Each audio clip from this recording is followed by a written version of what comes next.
오늘 주님이 인정하시는 헌신이라는 제목으로 함께 말씀을 나누고자 합니다. 19세기 영국에 크리켓이라고 하는 곳에 한 소년이 살았는데 공부도 잘하고 운동도 굉장히 잘했습니다.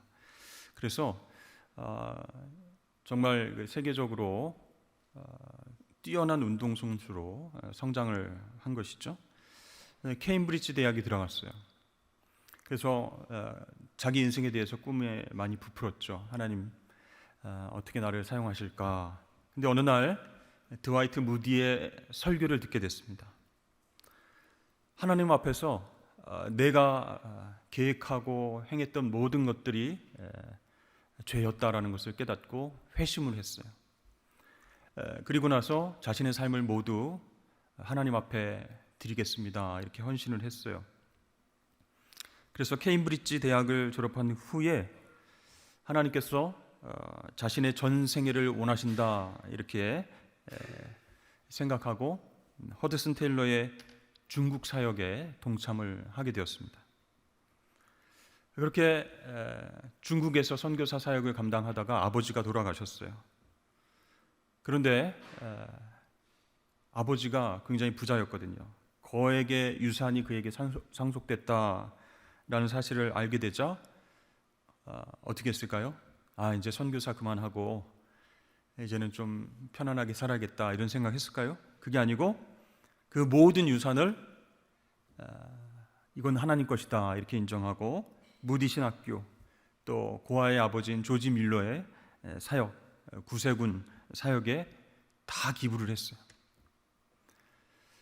그러니까 자기는 선교사로서의 삶을 살면서 아버지께 기증받은 어마어마한 돈은 다 그렇게 하나님 사역에 내어놓고 자기는 1894년에 너무나 건강이 안 좋아서 선교지에서 잠시 돌아왔어요. 그러다가 이제 1900년도에 인도 선교사로 나가서 6년 동안 또 섬겼습니다. 그러다가 1908년에 리버풀에서 한 포스터를 보았는데 그 포스터에는 아프리카 식인종들도 선교사를 기다린다, 이런 문구를 봤어요. 그래서 이게 정말인가? 아프리카 땅에는 예수 그리스도의 복음을 전하러 가는 사람이 없단 말인가? 그것을 알고서 다시 1913년에 아프리카 콩고로 떠나서 18년 동안 거기에서 사역을 했습니다. 그분의 이름은 찰스 토마스 스터드라는 분입니다.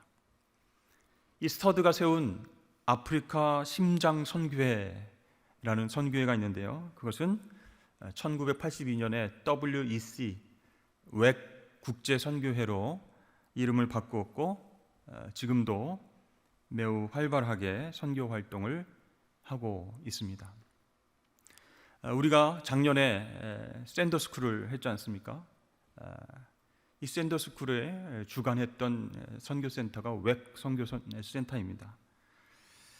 여러분, 이렇게 세상 사람들이 바라보면 이렇게 명문대를 나와서 선교사로 헌신하고 그렇게 죽을 둥 살 둥 고생을 하다가 아버지께 큰 재산을 물려받았음에도 다 기증하고 아프리카로 가가지고 그렇게 고생하면서 선교사 사명을 감당하는가? 사람들은 인정하진 않았지만 하나님께서 그분의 삶을 한 걸음 한 걸음 인도하셨을 때 순종했습니다. 그래서 여러분, 하나님께서 인정하시는 한 사람의 헌신은요, 이렇게 엄청난 파장을, 엄청난 영향력을 끼친다라는 것이죠. 그렇기 때문에 우리는 신앙생활을 하면서도요, 무엇을 생각해야 되겠습니까? 사람들이 인정하는 것이 아니라 하나님께서 인정하는 헌신으로 나가야 된다라는 것을 생각해야 된다는 것입니다.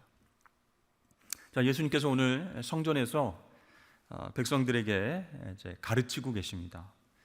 무엇에 관해서 가르치고 계실까요? 헌금에 대해서 물론 이야기도 하셨고 또 서기관에 대해서 이야기를 하셨는데, 이 예수님의 가르침 오늘 포인트는 무엇이냐며 하나님께 인정받는 삶을 추구하는 것이 하나님 백성의 삶이다, 이걸 강조하시는 거예요. 그러니까 사람들에게 인정받는 열심이 아니라 하나님께 인정받는 삶을 추구하는 것이 진짜 하나님 백성의 삶의 모습이다. 그걸 가르쳐 주신 거예요. 자, 예수님께서 그것을 가르쳐 주시면서 첫 번째로 이야기하신 것이 서기관들, 율법학자들을 주의하라. 왜냐하면 이 사람들이 하나님께 인정받는 것처럼 살지만 그게 아니다라는 것이죠. 자, 여러분, 서기관, 율법학자들의 특징이 무엇이었을까요? 첫 번째, 이기적인 욕망을 추구하는 삶을 살았습니다. 그러니까 예수님 당시에 이제 율법학자, 서기관들은요, 종교 지도자들 이렇게 부르죠. 근데 뭐 하나님께 예배드리는 것, 율법을 가르치는 것, 그것만으로 끝나는 게 아니고 정치적, 사회적, 종교적으로 큰 영향력을 갖추고 있었던 사람들입니다. 그러니까 많은 사람들이 이렇게 집중할 수 있는 위치에 있었다는 것이죠. 그래서 일반 백성들하고는 달리 어떤 옷을 입었어요? 기다란 예복을 걸치고 다녔습니다. 그래서 나는 일반 백성들하고는 다른 신분의 사람이다라는 것을 보여주기를 좋아했어요. 그뿐 아니라 이 가죽 상자에 기도문을 넣고 다녔습니다. 그래서 기도문을 어디에서 읽어요? 사람들이 많은 시장터에서 쭉 가죽 가방에서 기도문을 쭉 이렇게 넓게 펼쳐가지고 기도를 정성껏 하나님 앞에 드리는 것을 사람들에게 보여줬다라는 것이죠. 그래서 저분은 율법학자지, 서기관이지, 정말 하나님께서 인정하시는 특별하고 경건한 존재 아닌가, 이렇게 사람들이 인정해 주기를 바랬다라는 것이죠. 여러분, 하나님은 원래 율법을 백성들에게 바르게 가르쳐 주기를 원하셔서 그들을 백성들이 리더로 삼아 주셨어요. 하지만 그들에게 율법은요, 세속적이고 이기적인 자기 만족을 채우는 도구가 되었다. 또 일반 사람들 위에 군림하는 권위적인 삶을 살아가게 하는 도구로 이용했다라는 것이죠. 오늘날에도 여러분 자신의 그 지위를 이용해서, 사회적 지위를 이용해서 개인적인 탐욕을 채우는 사람들이 종종 있습니다. 쉽게 볼 수 있죠. 이 공공사업을 변경해서 사적 이익을 챙기는 사람들도 있어요. 또 개인의 탐욕을 채우기 위해서 회계를 보면서 조금씩 영수증을 이렇게 불법으로 해가지고 회사 돈을 챙기는 사람도 있습니다. 개인의 탐욕을 채우려고 불법을 행하고 공동체에 악을 행하는 사람들이 있죠. 자, 오늘날 그런 어떤 욕망을 가지고 하나님에게 인정받으려고 하는 것이 아니라 사람들에게 인정받고 자신의 욕구를 채우려고 했던 사람들이 율법학자, 서기관들이다. 그들을 조심하라, 예수님께서 가르쳐 주신 거예요. 여러분, 하나님께서 주신 능력이 있어요. 하나님께서 주신 달란트가 있어요. 하나님께서 주신 지위와 학식이 있어요. 그것은 왜 주셨을까요? 하나님 사랑하고 이웃 사랑하는 도구로 사용하라, 그런 뜻으로 우리에게 맡겨주신 거예요. 예수님 생각해 보세요. 예수님은 가장 높은 권세와 지위를 가지신 분이시죠.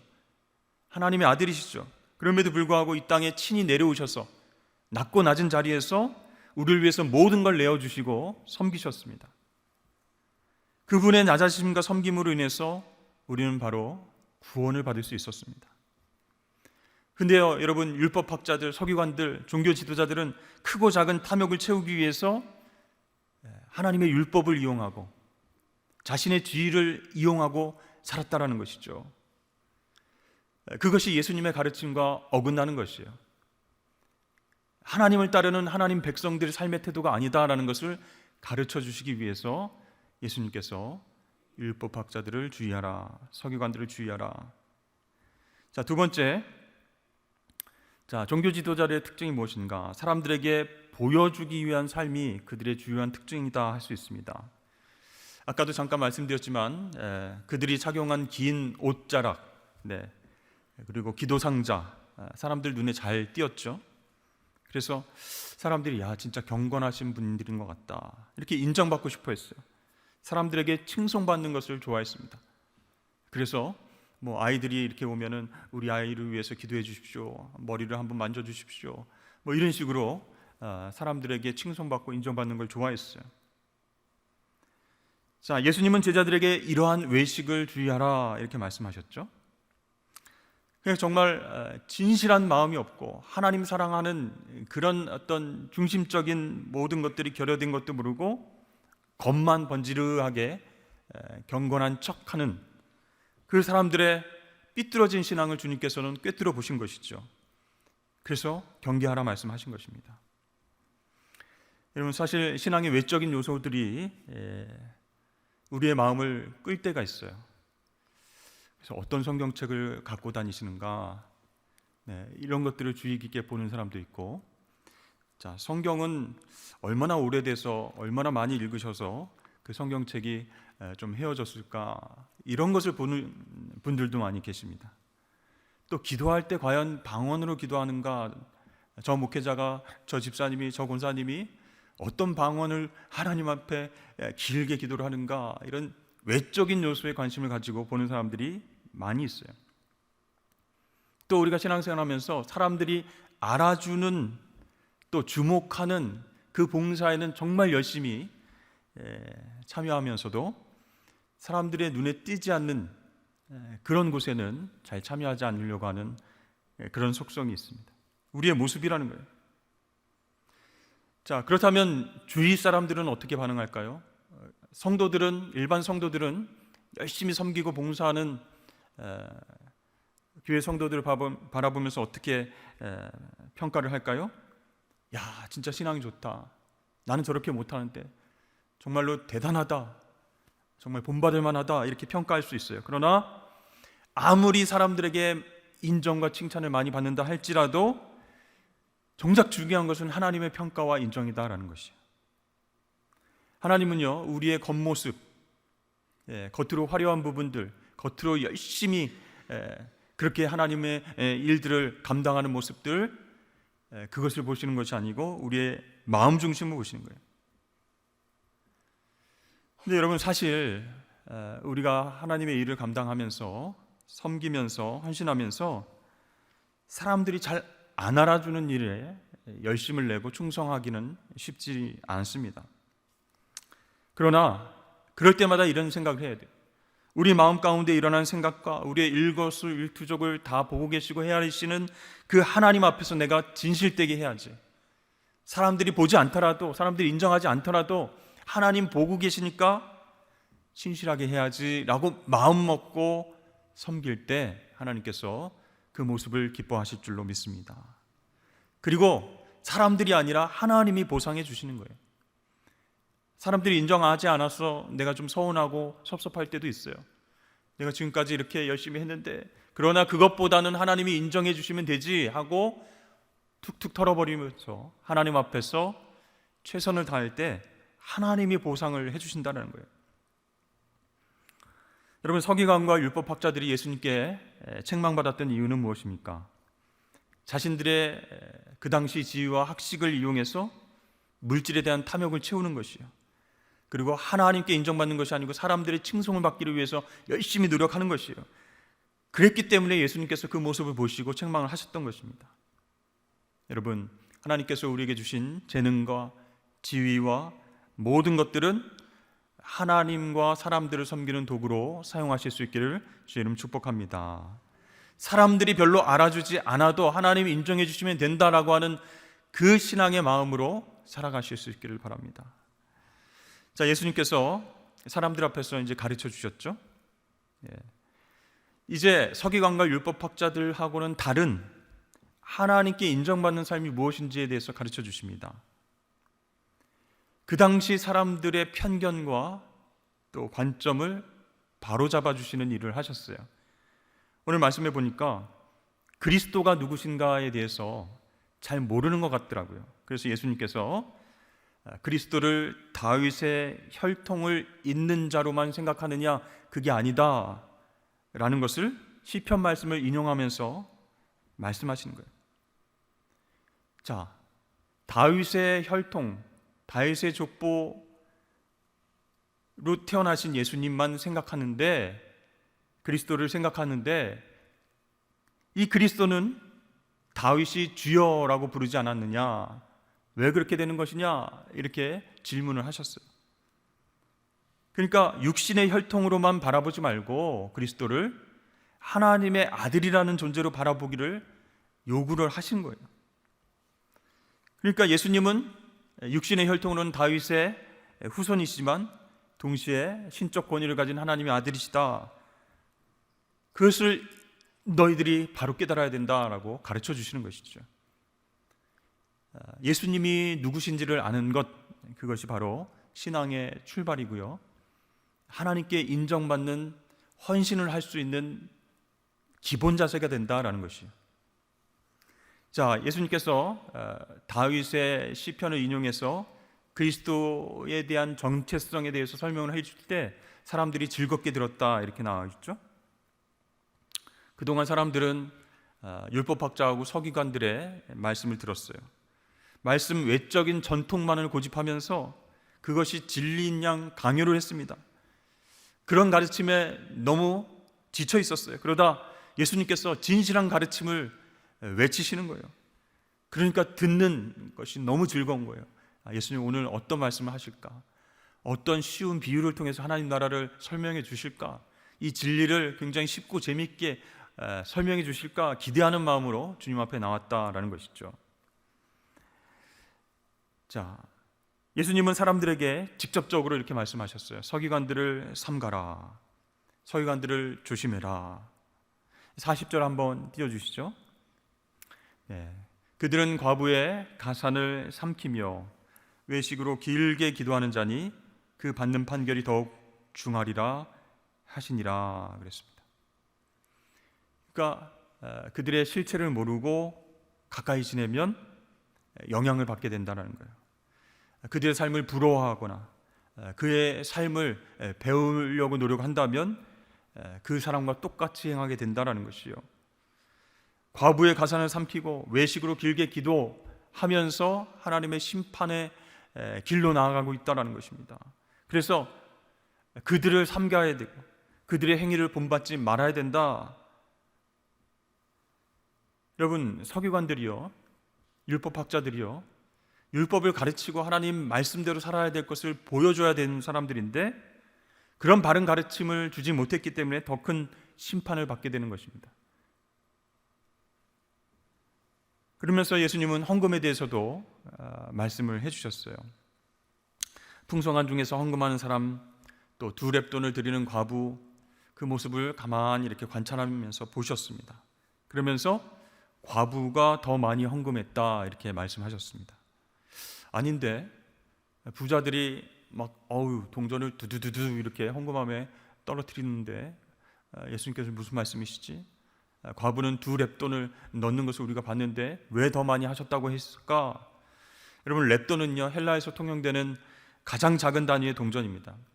노동자 하루 품삯이 1데나리온이죠. 그것의 100분의 1에 해당하는 아주 작은 금액이에요. 근데 이런 적은 금액을 드렸음에도 불구하고 예수님께서 칭찬하신 거예요. 그 이유는 그것이 그녀의 전 재산이었다. 그 이유였기 때문이었죠. 여러분, 이것은요 헌금에 대한 강조가 아닙니다. 주님께서 부자와 과부의 헌금 드리는 모습을 보면서 내가 하나님 앞에서 어떻게 헌신하고 있는지를 그 태도를 봐야 된다라고 가르쳐 주시는 거예요. 우리는 주님 앞에 열심히 나와서 섬깁니다. 봉사합니다. 정말 다른 사람들이 일하지 않는 곳에서 열심히 합니다. 금요 성령 집회 찬양팀에 나와서 열심히 섬깁니다. 바쁘고 힘든데도 이렇게 저렇게 섬깁니다. 그런데 여러분, 하나님께서는요 우리의 전 인격을 통틀어서 주님 앞에 나아가고 있는지를 보고 계신다는 거예요. 하나님은 우리의 전부를 원하신다는 거예요. 한 3분의 1, 한 5분의 1, 한 2분의 1, 반 정도 드리면 많이 드렸죠. 그게 아니라 우리 마음의 전부를 원하신다는 거예요. 그래서 이 과부가 두 렙돈을 드린 것에 대해서 액수가 중요한 것이 아니라 그 삶 전체를 드렸다라는 것이 중요함을 깨우쳐 주셨다라는 것이죠. 자신이 가진 모든 것을 드린 이 과부의 헌신이 다른 부자들이 드린 많은 헌금보다 값지다라고 말씀하십니다. 여러분, 이 헌금은요 사실 감사의 표현임과 동시에 믿음의 표현입니다. 가난한 과부는 하나님을 향한 믿음의 고백으로 생활비 전부를 드렸어요. 뭘 먹고 살라고요? 하나님이 채워주실 거다라고 하는 믿음을 가지고 그렇게 전부를 드린 거예요. 근데 우리가 헌금할 때는 어떤 생각을 하죠? 재정적으로 여유가 있을 때 하나님께 헌금해야지, 그런 생각을 하게 됩니다. 하나님이 그 마음의 중심을 보고 계신다는 거예요. 하나님 물질이 필요하신 분이 아니시잖아요. 그런데 헌금 드리는 우리 마음의 중심을 보시면서 믿음이 이렇구나 라는 것을 받으신다라는 거예요. 그래서 예수님께서는 지금 성전에서 가르치시면서 제자들과 백성들에게 진실한 가르침을 주고 계시는 거예요. 하나님께 인정받는 삶을 추구하는 것이 진짜 하나님 백성의 모습이다. 사람들에게 인정받기 위해서 긴 옷을 입고 기도함에 가지고 사람들 많은 곳에서 기도를 많이 하고 그런 사람 어떤 삶의 태도가 아니라 정말 자신이 가진 모든 것을 내어드리는 믿음과 감사의 표현을 한 그 과부의 모습이 하나님께 인정받는 삶이다. 하나님이 쓰시는 사람의 특징이다. 이렇게 강조를 하셨습니다. 여러분, 하나님께 인정받는 삶을 추구하는 것이 하나님의 백성들의 기본 태도입니다라는 것을 받아들이지 못하면요, 편견, 고정관념, 그런 것 때문에 사실 사람들의 인정을 받으려고 노력하게 된다는 것입니다. 잘못된 신앙생활을 하게 된다는 것이죠. 사람들에게 인정을 받으면 하나님께도 인정받게 되지 않을까, 순서가 거꾸로 될 수도 있다는 것이죠. 요즘 피택 항존직들이 이제 교육을 받고 있습니다. 하나님께서 나를 왜 이 교회에 항존직으로 부르셨을까? 여러분, 왜 부르셨다고 생각하십니까? 하나님께서 우리 교회의 그 선거 제도를 통해서 항존직으로 뽑히게 하셨다라고 하는 것은요, 앞으로 하나님께 인정받는 삶을 추구하라, 그런 뜻이에요. 외식적이고 가식적인 종교인으로 사는 것 말고, 오늘 본문에 나오는 과부의 2렙돈을 드린 그 마음과 그 2손처럼 하나님께서 인정하시는 헌신을 드리라, 그런 의미에서 하나님께서 피택 항존직들을 세워주셨습니다. 하나님이 진짜 원하시는 것이 무엇인지 그것을 우리가 깨닫고 하나님 앞에 헌신으로 나아가야 한다는 것이죠. 물론 그분들이 교회 안에서 예배도 잘 드리시고 헌신도 열심히 하시고 헌금 생활도 잘 하시고 노력은 하셨죠. 근데 내가 이렇게 노력했기 때문에 성도들에게 인정받아서 내가 항존직에 임명됐다, 뽑히게 됐다 라고 생각한다면 점점 하나님께서 인정하시는 그런 헌신으로 나아갈 수 없게 된다는 것입니다. 여러분, 우리가 하나님 앞에 드리는 것 무엇이 있죠? 물질과 시간과 마음과 정성과 헌신과 봉사와 전도와 여러 가지가 있습니다. 그것은요, 하나님을 향한 우리의 중심과 마음이 담겨 있어야 된다라는 것입니다. 하나님을 경외하고 정말 하나님을 두려워하면서 하나님께서 채워주실 것이다, 하나님께서 나의 인생을 책임지실 것이다 라고 하는 믿음을 가지고 사람들이 인정하지 않는 장소에서도 헌신하고 섬길 때 하나님께서는 그 사람의 모든 것을 채워주신다라는 것이, 하나님께 인정을 받고 하나님께서 기뻐하시는 헌신을 할 때 그 사람의 소유와 시간과 달란트와 재능과 관계, 우리에게 속한 모든 것이 주님께 속해 있습니다 라고 하는 그 고백이 삶 속에서 드러나게 될 줄로 믿습니다. 여러분, 우리가 하나님 앞에 헌신합니다, 하나님 앞에 정말 열심히 해왔습니다 라고 자랑할 것이 무엇이 있겠습니까? 사람들이 보는 관점에서는 자랑할 수는 있겠죠. 그러나 하나님께서 인정하시는 헌신의 모습은 외식적인 것이 아니다, 거칠애가 아니다라는 거예요. 이 모든 존재 전체를 드렸는가, 마음 중심으로 하나님께 나아가고 있는가, 기뻐함으로 감사함으로 섬기고 있는가, 그것을 보신다라는 것이죠. 여러분, 하나님께서 이러한 헌신을 기쁘게 받으시면서 하나님 나라 영광을 위해서 저와 여러분들을 써주시기를 주의 이름 축복합니다.